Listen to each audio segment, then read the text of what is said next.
Hello dear student, आप सभी के चैनल में आपका स्वागत है। हम रीट में मुगल काल पढ़ रहे थे, जिसमें हमने बाबर, हुमायूं और शेरशाह सूरी पढ़ लिए थे। आज का हमारा टॉपिक है अकबर, जिसका शासनकाल था 1556 से 1605 तक। अकबर मुगलकालीन शासकों में सर्वाधिक महत्वपूर्ण शासक हैं और इससे क्वेश्चन आता है। तो आइए स्टार्ट करते हैं। अकबर का जन्म कहाँ हुआ था, ये अपन ने हुमायूं के दौरान पढ़ा था कि 15 अक्टूबर 1542 को अमरकोट के राणा वीर साल के यहाँ अकबर का जन्म हुआ था। अकबर का जो संरक्षक था उसका क्या नाम था? बैरम खां। अकबर का संरक्षक था बैरम खां, जिसकी देखरेख में अकबर बड़ा हुआ था। अकबर जो था ये 13 वर्ष की उम्र में सम्राट बनता है। याद रखना, अकबर 13 वर्ष की उम्र में सम्राट बनता है। अकबर का राज्याभिषेक कब हुआ था? 14 फरवरी 1556 को पंजाब के गुरदासपुर जिले के कलानौर नामक स्थान पर बैरम खां की देखरेख में अकबर का राज्याभिषेक हुआ था। अकबर का जो बचपन का नाम था, क्या नाम था बचपन का नाम अकबर का? बदरुद्दीन था।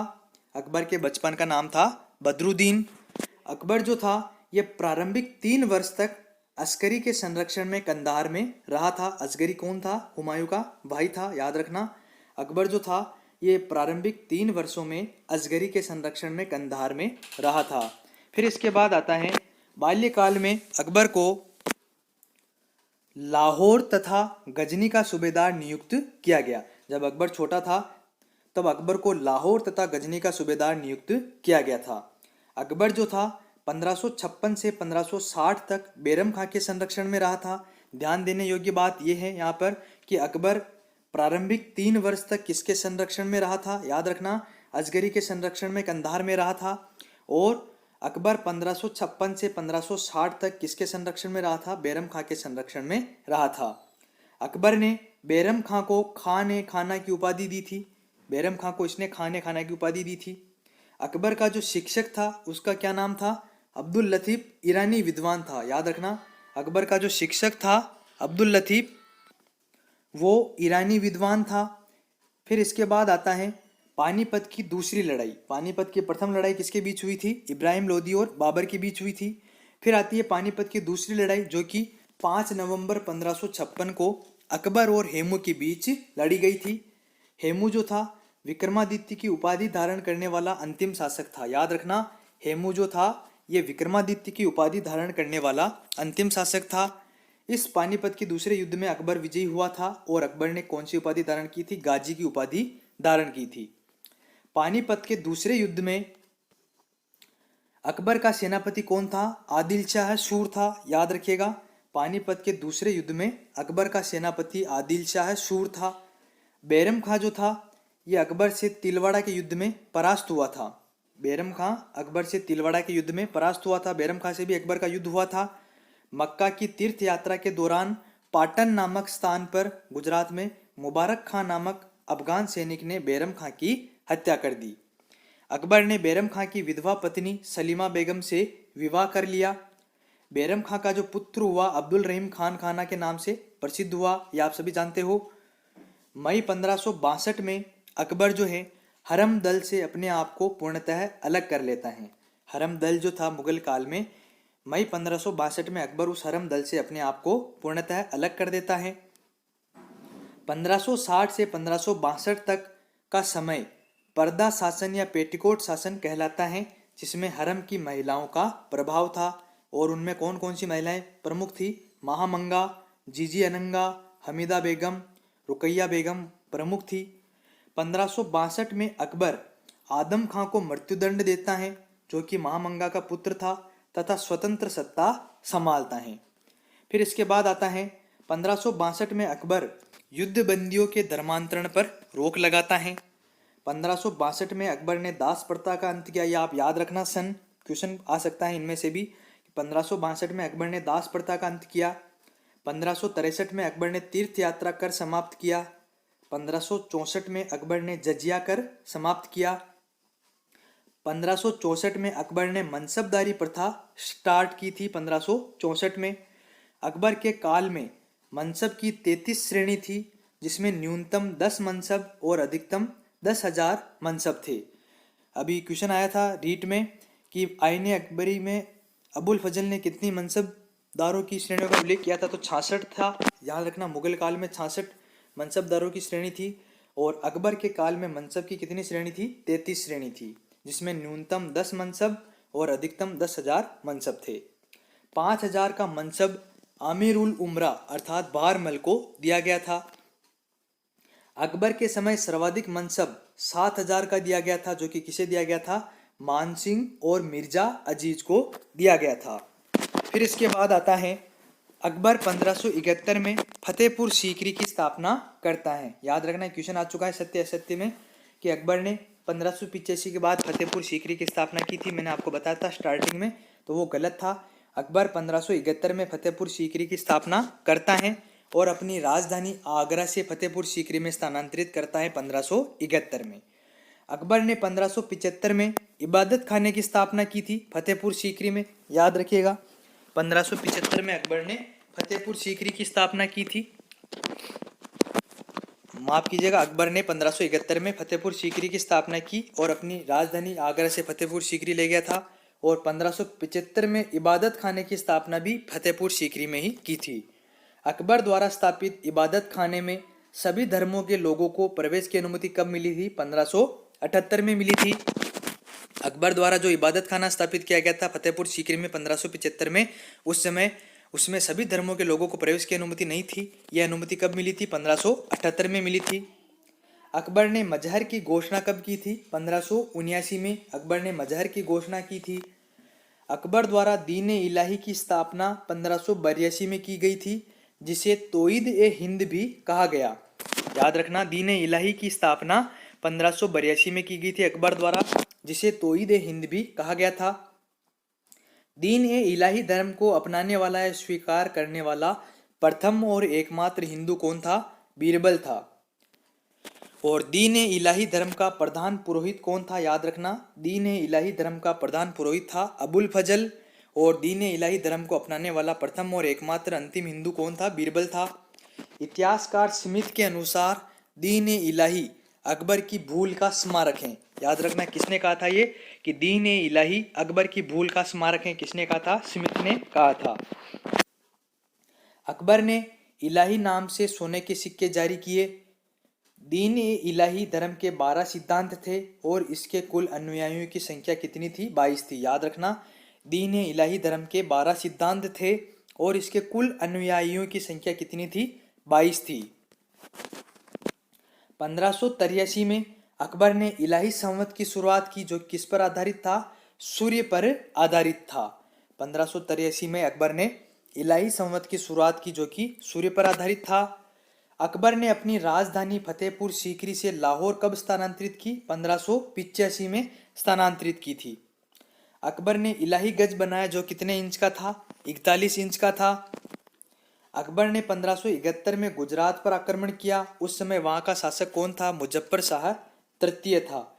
याद रखना, अकबर ने जब 1571 में गुजरात पर आक्रमण किया था, उस समय वहां का शासक कौन था? मुजफ्फर शाह तृतीय था। अकबर ने गुजरात विजय के उपलक्ष्य में ही फतेहपुर सीकरी में बुलंद दरवाजे का निर्माण करवाया था। अकबर ने गुजरात विजय के बाद फतेहपुर सीकरी में बुलंद दरवाजे का निर्माण करवाया था। गुजरात विजय के बाद किरोड़ी नामक अधिकारी नियुक्त किया गया, जो कि 25 लाख का भू राजस्व एकत्रित करता था। अकबर ने अनुवाद विभाग की स्थापना करवाई और अनुवाद विभाग का मुखिया किसे बनाया था? अकबर ने फैजी को बनाया था। 18 जून 1576 को अकबर और महाराणा प्रताप के बीच हल्दी घाटी का युद्ध हुआ था, जिसमें अकबर विजयी हुआ था। इस युद्ध में मुगल सेना का नेतृत्व किसने किया था? मानसिंह और आसफ खान ने किया था। और अकबर का सेनापति कौन था इस समय? मानसिंह था। गुजरात विजय के दौरान अकबर सर्वप्रथम पुर्तगालियों से मिला था और यहीं उसने सबसे पहले समुद्र को देखा था। अकबर ने 1581 में काबुल पर विजय हासिल की। 1586 में अकबर ने कश्मीर को जीता। 1591 में सिंध पर विजय प्राप्त की थी। याद रखना, सबसे पहले काबुल 1581, फिर कश्मीर 1586, फिर 1591 में सिंध पर विजय प्राप्त की थी अकबर ने। काबुल में अकबर ने अपने भाई मिर्जा हकीम को हराया था। अकबर का जो अंतिम अभियान था, ये 1601 में असीरगढ़ अभियान था, जो कि रिश्वत देकर विजय किया गया था। अकबर का अंतिम अभियान कौन सा था? असीरगढ़ अभियान। याद रखना, 1601 में असीरगढ़ अभियान था, जो कि रिश्वत देकर विजय किया गया था। अकबर ने जैन धर्म के जैन आचार्य हरि विजय सूरी को जगत गुरु की उपाधि प्रदान की थी। याद रखना, अकबर ने जैन धर्म के आचार्य हरि विजय सूरी को जगत गुरु की उपाधि प्रदान की थी। राजस्व प्राप्ति की जब्ती प्रणाली जो थी ये अकबर के काल में ही प्रचलित थी। अकबर का जो दीवान था राजा टोडरमल ने 1580 में दहसाला बंदोबस्त व्यवस्था लागू की थी। याद रखना, दहसाला बंदोबस्त प्रणाली अकबर के काल में टोडरमल द्वारा 1580 में लागू की गई थी। अकबर के शासन प्रणाली की प्रमुख विशेषता क्या थी? मनसबदारी व्यवस्था थी। अकबर की धार्मिक नीति का मूल उद्देश्य क्या था? सार्वभौमिक सहिष्णुता था, जिसे सुलह कुल की नीति कहते हैं। अकबर के समकालीन प्रसिद्ध सूफी संत कौन थे? शेख सलीम चिश्ती थे। अकबर की मृत्यु कब हुई? फिर 1605 में अकबर की मृत्यु हुई थी। उसके बाद आगरा के निकट सिकंदरा में अकबर को दफनाया गया था। चार बाग बनाने की परंपरा, चार मीनार या चार बाग बनाने की परंपरा अकबर के समय शुरू हुई थी। अकबर के समय पहला विद्रोह कब हुआ था? 1564 में मालवा के उज्बेक सूबेदार अब्दुल्ला खान ने किया था। अब अपन देखते हैं अकबर के काल में नवरत्न कौन कौन थे। सबसे पहले थे तानसेन, जिनका वास्तविक नाम था रामतनु पांडे। रामतनु पांडे इनका वास्तविक नाम था तानसेन का, और इनका जन्म हुआ था ग्वालियर में 1506 में ब्राह्मण परिवार में। तानसेन जो थे ये पहले रीवा मध्य प्रदेश के राजा रामचंद्र के दरबार में थे। तानसेन के गुरु कौन थे? हरिदास जी थे, जो कि बाद में कौन कहलाए? मोहम्मद गोस कहलाए। याद रखना, मोहम्मद गोस ही जो पहले थे हरिदास थे, ये बाद में मोहम्मद गोस कहलाए। अकबर ने तानसेन को कंठाभरण और वाणी विलास की उपाधि दी थी। रामतनु पांडे जो थे इनको तानसेन की उपाधि किसने दी थी? मानसिंह ने दी थी। याद रखना, तानसेन को तानसेन की उपाधि मानसिंह ने दी थी। अकबर ने तानसेन को कंठाभरण और वाणी विलास की उपाधि दी। तानसेन की प्रमुख रचनाएं क्या हैं? मियाँ की टोडी, मियाँ का मल्हार, मियाँ का सारंग, दरबारी कान्हरा आदि। अकबर के काल को हिंदी साहित्य का स्वर्ण काल कहा जाता है। यह आपको मैंने अभी मुगल काल स्टार्ट करने से पहले जो क्वेश्चन बताए थे 2011 का क्वेश्चन था कि किस मुगल शासन के काल को हिंदी साहित्य का स्वर्ण काल कहा जाता है, तो वो है अकबर के काल को। फिर इसके बाद आता है बीरबल। बीरबल का मूल नाम था महेश दास। अकबर ने बीरबल को कौन सी उपाधि दी थी? अकबर ने महेश दास को बीरबल और राजा की उपाधि दी और न्यायिक अधिकार दिए। अकबर ने बीरबल को कवि प्रिय की उपाधि भी दी थी। यूसुफ जाइयों का जो विद्रोह था उसे दबाने के दौरान बीरबल की मृत्यु हो गई थी। फिर आते हैं अब्दुल रहीम खान खाना। फिर इसके बाद आते हैं टोडरमल। टोडरमल जो थे ये राजस्व विभाग के मुखिया थे। टोडरमल पहले शेरशाह सूरी के दरबार में थे, बाद में अकबर के दरबार में आए थे। अकबर ने टोडरमल को भी राजा की उपाधि दी थी। टोडरमल ने 3 मुख्य कार्य किए थे। पहला था जाब्ती व्यवस्था लागू की, दहसाला बंदोबस्त व्यवस्था लागू की थी 1580 में। अकबर ने टोडरमल को प्रधानमंत्री भी बनाया था। याद रखना, अकबर ने टोडरमल को प्रधानमंत्री भी बनाया था। फिर इसके बाद आते हैं अबुल फजल। ये शेख मुबारक के पुत्र और फैजी के छोटे भाई थे अबुल फजल, और इनकी प्रमुख रचना कौन सी है? आईने अकबरी। अकबर की धार्मिक नीति का सबसे ज्यादा प्रभाव जो पड़ा था वो किस पर पड़ा था? अबुल फजल पर पड़ा था। अबुल फजल ने दीन इलाही का प्रचार किया था। 1602 में जहांगीर के निर्देश पर जब दक्षिण से या आगरा आ रहा था अबुल फजल, तो अबुल फजल की वीर सिंह बुंदेला नामक सरदार ने हत्या कर दी थी। फिर इसके बाद आए फैजी। फैजी जो थे, फैजी को राजकवि की उपाधि दी गई थी और अनुवाद विभाग का मुखिया बनाया गया था फैजी को। फैजी ने महाभारत का फारसी में अनुवाद किया था, जो कि रज्मनामा कहलाता है। याद रखना, महाभारत का फारसी में अनुवाद फैजी ने किया था, जो कि रज्मनामा कहलाता है। फिर इसके बाद आया पंचतंत्र का फारसी में अनुवाद अबुल फजल ने किया था। पंचतंत्र का फारसी में अनुवाद किसने किया था? अबुल फजल ने किया था, जो कि अनवर सादात कहलाया था। जबकि पंचतंत्र का फारसी में अनुवाद मौलाना हुसैन फैज ने यार दानिश नाम से किया था। फिर इसके बाद आए मानसिंह। फिर अगले थे भगवान दास या भगवंत दास। अकबर ने भगवान दास को अमीरुल उमरा की उपाधि दी थी। फिर अंतिम थे मुल्ला दो प्याजा। ये नवरत्न थे। अब नवरत्न के अतिरिक्त तो अन्य मुख्य व्यक्ति कौन थे? हकीम हुकाम जो कि प्रमुख रसोइया था, गोविंद भट्ट जो कि अकबर के समय का कालिदास था। याद रखना, अकबर के समय का कालिदास कौन था? गोविंद भट्ट। अकबर के दरबार का प्रसिद्ध चित्रकार कौन था? अब्दुल समद। ये अपन चित्रकला पढ़ेंगे तब उसमें आएगा। अकबर ने अब्दुल समद को शीरी कलम की उपाधि दी थी। अब्दुल समद को शीरी कलम की उपाधि दी थी। इसका भी क्वेश्चन आ चुका है कितनी बार। फिर थे दसवंत और बसावन, अकबर के दरबार के प्रमुख चित्रकार थे दसवंत और बसावन। फिर मोहम्मद हुसैन था, मोहम्मद हुसैन को अकबर ने जड़ी कलम की उपाधि दी थी, ये चित्रकार था ये भी। फिर था नरहरी, इन्हें महामात्र की उपाधि दी गई थी नरहरी को। फिर इसके बाद शेख सलीम चिश्ती के आशीर्वाद से अकबर को पुत्र की प्राप्ति हुई। मुगलों की राजकीय भाषा कौन सी थी? फारसी थी, जो कि 1835 तक रही थी। अकबर ने जरोखा दर्शन की परंपरा और तिलक प्रथा चालू की थी। याद रखना, किस मुगल शासक ने जरोखा दर्शन की परंपरा और तिलक प्रथा चालू की थी? तो अकबर ने स्टार्ट की थी। हाजी इब्राहिम सरहदी ने अथर्ववेद का फारसी में अनुवाद किया था। याद रखना, अथर्ववेद का फारसी में अनुवाद किसने किया था? हाजी इब्राहिम सरहदी ने। मुल्ला शाह मोहम्मद ने राज तरंगिणी का फारसी में अनुवाद किया था। अब्दुल रहीम खान खाना ने तुझके बाबरी का फारसी में अनुवाद किया था। फेजी ने लीलावती का फारसी में अनुवाद किया था। फेजी ने नल दमयंती जो कि सूरदास द्वारा रचित थी, इस कथा का फारसी में अनुवाद कर उसका नाम क्या रखा था? सहेली रखा था। याद रखना, फेजी ने नल दमयंती जो कि सूरदास द्वारा रचित कथा थी, इसका फारसी में अनुवाद करके उसका नाम क्या रखा था?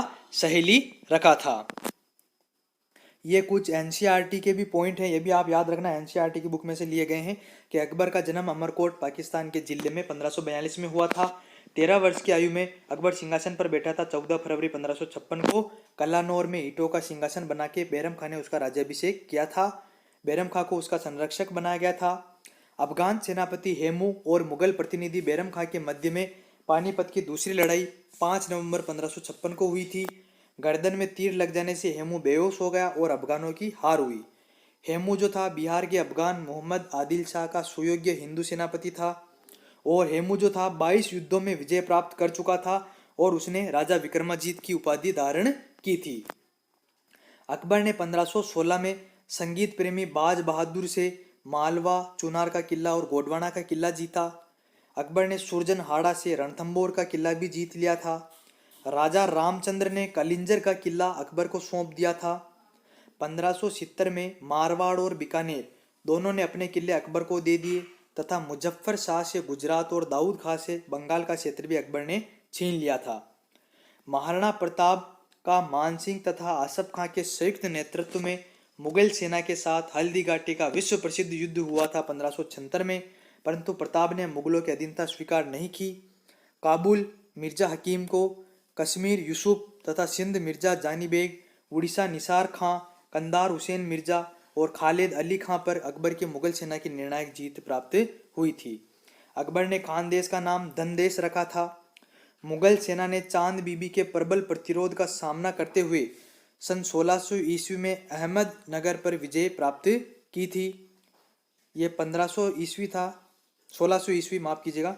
1601 में असीरगढ़ पर भी मुगल अधिकार हो गया था और ये अकबर की अंतिम विजय थी 1601 में, जो कि रिश्वत देकर विजय की गई थी। 1564 में मालवा के गवर्नर अब्दुल्ला खां के नेतृत्व में उज्बेकों ने विद्रोह कर दिया था। यह पहला विद्रोह था। अकबर ने उज्बेकों के दोनों विद्रोह को कुचल दिया। 1584 में गुजरात के विद्रोह को दबाने के कारण अब्दुल रहीम को खान खाने की उपाधि दी गई थी। यूसुफ जाइयों के हमले के समय राजा बीरबल की मृत्यु हो गई थी। अकबर स्वयं 1605 में एक लंबी बीमारी के बाद मृत्यु हुई थी। उसे सिकंदरा के मकबरे में दफनाया गया और उसके मकबरे पर किसका प्रभाव है? याद रखना, अकबर के मकबरे पर बौद्ध निर्माण कला का प्रभाव है। अकबर ने गोवा से पुर्तगाली मिशनरियों को बुलवाया था और धर्मशास्त्रीय चर्चा करने के लिए फतेहपुर सीकरी में 1575 में इबादत खाना बनवाया था। 1581 में उसने दीन इलाही धर्म नामक धर्म का प्रवर्तन किया था और इसमें सम्मिलित होने वाला प्रथम हिंदू राजा बीरबल था। शेख मुबारक ने अकबर को इनाम आदिल घोषित किया था, अर्थात मुजत हिंद घोषित किया था। सूफी मत के चिश्ती संप्रदाय को संरक्षण दिया था। अकबर ने लाहौर और आगरा में ईसाइयों का गिरजाघर बनवाया था। अकबर ने जैन मुनि हरि विजय सूरी को जगत गुरु की उपाधि और संरक्षण प्रदान किया था, ये मैंने आपको बता दिया था। दीन इलाही धर्म का प्रधान पुरोहित अबुल फजल था, ये भी अपन ने पढ़ लिया था। 1583 में अकबर ने इलाही संवत के नाम से नया कैलेंडर जारी किया था, ये भी अपन ने पढ़ा हुआ था। अकबर के साथ संधि करने वाला पहला राजपूत राजा कछवाहा भारमल था। उसने भगवान दास और राजा मानसिंह को दरबार में उच्च पदों पर नियुक्त किया। डूंगरपुर, बांसवाड़ा और प्रतापगढ़ के राजवंशों ने मुगल अधीनता स्वीकार कर ली, लेकिन वे अलग ही बने रहे थे। 1564 में अकबर ने जज्जाकर को समाप्त किया। फतेहपुर सीकरी 1569 से लेकर 1584 तक शाही राजधानी बनी रही। फिर 1585 में लाहौर बनी। वहाँ का बुलंद दरवाजा जो मस्जिद के दक्षिणी द्वार पर है, वह अकबर के गुजरात विजय के स्मारक स्वरूप बनाया गया था। यह आपका हो गया अकबर का टॉपिक कंप्लीट। फिर इसके बाद अपन जहांगीर स्टार्ट करेंगे, तो पढ़ते रहिए आपके अपने चैनल के साथ। अगर आपको पसंद आया तो लाइक जरूर कीजिएगा। मिलते हैं अगले वीडियो में नए टॉपिक के साथ। जय हिंद, जय भारत।